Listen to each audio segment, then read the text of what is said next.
Alright, welcome to Lesson 7 of Unit 6, Proving Triangles Are Congruent by Side, Side, Side, and Side, Angle, Side. Now this is where we're really going to get into the meat and potatoes of proofs. And proofs aren't really very complicated, they just require you to think and problem solve a lot more than some of the previous things we've done. With these proofs, you're going to have to think and reason using ideas we learned about way at the beginning of geometry and things that we just learned in the last couple lessons. So let's begin. Here's two examples of side, side, side, and side, angle, side. This is what they would look like to show that the two triangles are congruent. What I would like for you and your group to do now is to pause the video and think about what makes these work. Why do these ideas mean that these two triangles are congruent? So go ahead and pause the video and do that now. Okay, let's start off with the side, side, side postulate. It says that if three sides of a triangle are congruent to three sides of a second triangle, then the two triangles are congruent. And it's a lot of words that basically just boil down to this picture and everything right down here. So we have triangle ABC and triangle DEF. If it's shown that AB is congruent to DE, BC is congruent to EF, and CA is congruent to FD, then triangle ABC is congruent to triangle DEF. All three sides are congruent, so the triangles are congruent. And I want you to pay close attention to the ordering of the letters here compared to the ordering of how we said that pieces were congruent. Remember, the way that things are named and the order they're in is very important for these. So let's do a couple examples with proving triangles are congruent using side, side, side. So to start off with, we are going to prove that triangle ABD is congruent to triangle CBD. And here's our picture that we have to go off of. And we're going to do a statement reason proof, and all your proofs are going to look something like this. I'm just going to have statement reason. I'm going to have all the statements listed, and I'm going to ask you to figure out the reasons. And again, the reasons are things that are given in the picture, or theorems, definitions, converse of theorems that we can use to say that the things in the statement are true. So I'll go ahead and do this one with you, and then I'll let you do a couple other examples on your own before I talk through them. So start off with our first statement. Your first thing in your statement is normally a given. So it says AB is congruent to CB and AD congruent to CD. And we can see in the picture that's already drawn in for us. If it's already drawn in for us, we can just write given for the reason. They let us know that. Next it says that BD is congruent to BD. Well, if we look in the picture, there's nothing in the picture that tells us that those two are congruent. There's not a congruent mark on BD. But we do know that things are congruent to themselves because of the reflexive property. So what we would say is the reflexive property of congruence. And you can use abbreviations for your reasons. So we know BD is congruent to BD because of the reflexive property of congruence. And then normally on my picture I would draw in anything that I just talked about so I can kind of look at the picture to see when I need to stop. And if you look here, it says the next step is triangle ABD is congruent to triangle CBD. Well, if I look at my picture, I can see that now I have three congruent sides in one triangle corresponding to three congruent sides in the second triangle. So that tells me that I'm done. And I can say that the two triangles are congruent by side, side, side.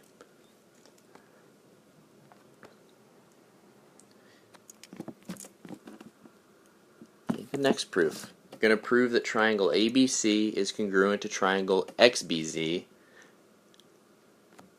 And here's your picture. And you're given that B is the midpoint of AZ and CX. So I want you to fill out this statement reason proof, these 3 steps, with your group by pausing the video. Go ahead and do that now.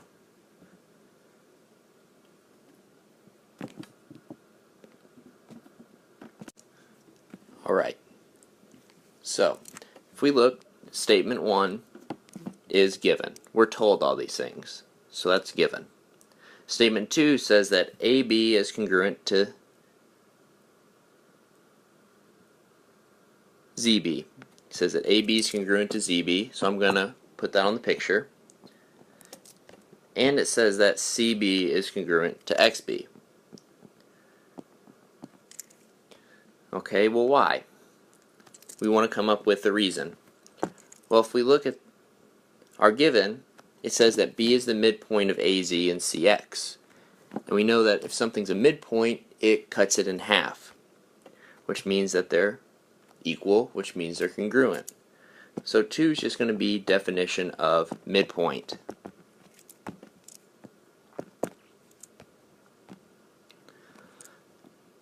Now the last says that triangle ABC is congruent to triangle XBZ, and if we look at the picture, we see that we have 3 congruent sides corresponding to 3 congruent sides. So that means that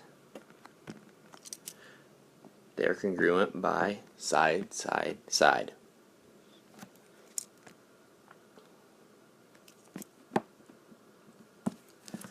Next we have the side angle side postulate. It says that if 2 sides and the included angle, remember included angle means it's in between the 2 sides of a triangle, are congruent to 2 sides and the included angle of a second triangle. I want to put a comma right there. Then the 2 triangles are congruent. So if we look at these pictures down here with ABC and XYZ, we see that AB is congruent to XY. We see that angle B and angle Y are congruent to each other, and we see that BC is congruent to YZ.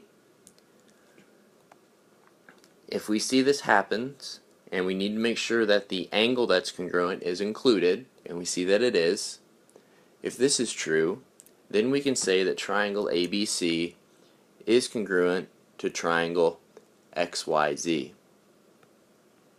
So this is side angle side postulate. 2 sides with the angle in between congruent.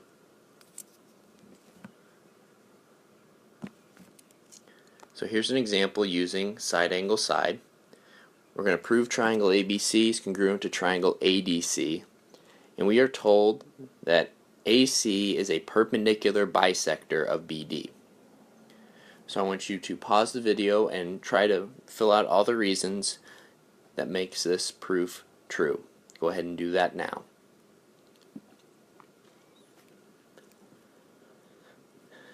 Alright, number 1, AC is a perpendicular bisector of AB. Well, we're told that at the beginning, so that's a given.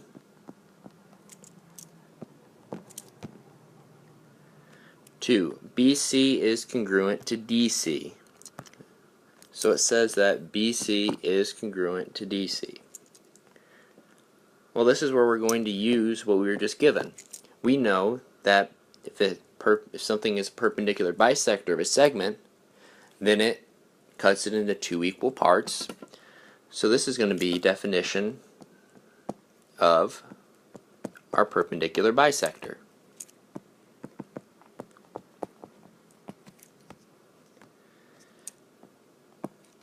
So 3 says that AC is congruent to AC. Well, we have a property that tells us that all things are congruent to themselves, and that's the reflexive property of congruence.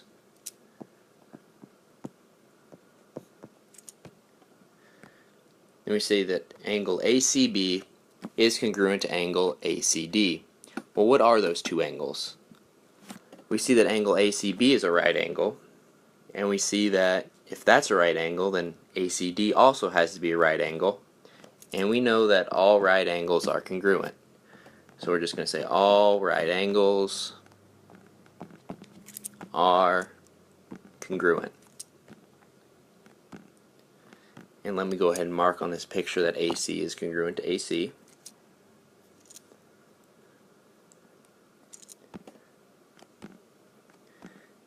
In our last step, triangle ABC is congruent to triangle ADC. Well, if we look at the picture, we see we have a side, an angle, and a side. So it's side, angle, side. And those are your introduction to the first two ways to show triangles are congruent.